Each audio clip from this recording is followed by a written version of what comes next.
Hi everyone, welcome back to my channel. Hi everyone, welcome back to my channel.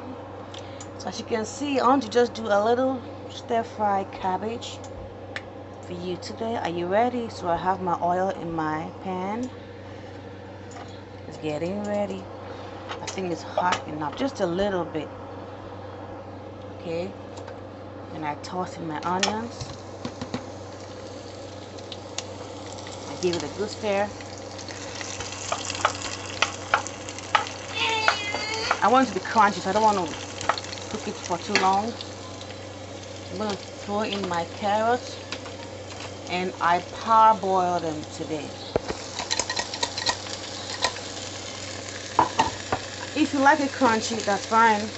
I like mine crunchy but not mushy, so I just parboil. That means I boil it for just a little bit. As soon as the water began to boil, I put it off. That's all. And to this, I'm going to add a little bit of wonderful, amazing seasoning. Okay, just a little bit, not too much. Yep, I want my onion seasoning and my carrots. Yummy, yummy, yummy, yummy. That's all. Okay, looks good to me. Like I told you a few minutes ago, I like it crunchy. I'm gonna add my cabbage. Are you ready for some fun? And as I do this, then I sprinkle my seasoning on it. Listen, you can put any choice of seasoning on this, guys. Okay, it's still gonna go well. See, what do you guys think?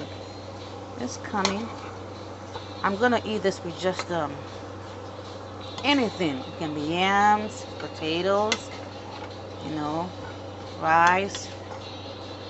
Look, beautiful.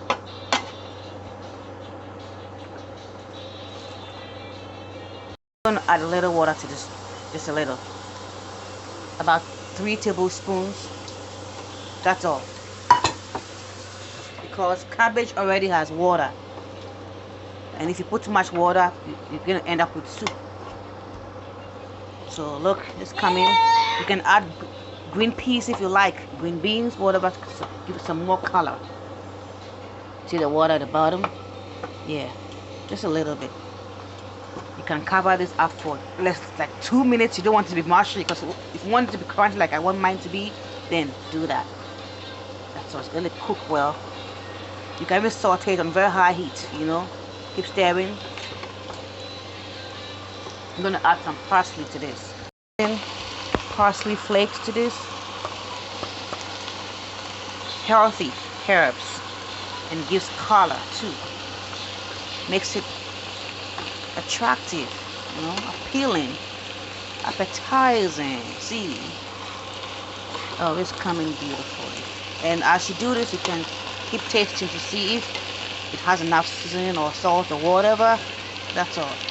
And add some green peas, so everything is nice and crunchy. That's all. I'm done. I'm gonna eat this with something I'm gonna show you right now in a few minutes. So to me, this is done, because I'm gonna eat it crunchy. This is how I like it to be, and that's it. I'm done. That's all. And when you see the heat arising from the vapor coming up, it should be done. But you don't want it to be mushy. Cabbage cooks very quickly with the slightest heat. It's done. See the vapor coming up? That's it. Get it out. That's all. Done. Done, done, done.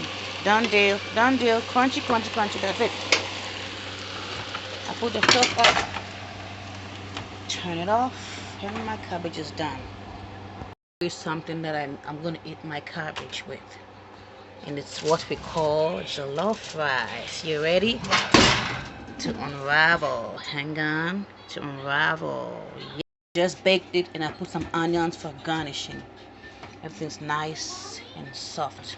Baked this. I already sent videos of how I cook my jollof rice, my red rice. I know you've all seen that in my previous videos, how to make good jollof rice. So this is going with, see the way it's so, wow, look, Beautiful. Beautiful. It's not mushy. See? Can you see that? Awesome. So I baked it. And I didn't stir it till now. I don't like to stir it. Let's keep it in the oven. When it's done, I get it out. So please look through look at my videos. You see how I made my jollof rice. And you're gonna love it. So good. It's beautiful, guys. Jollof rice and that. Wow. With a nice combination. Ooh, yummy.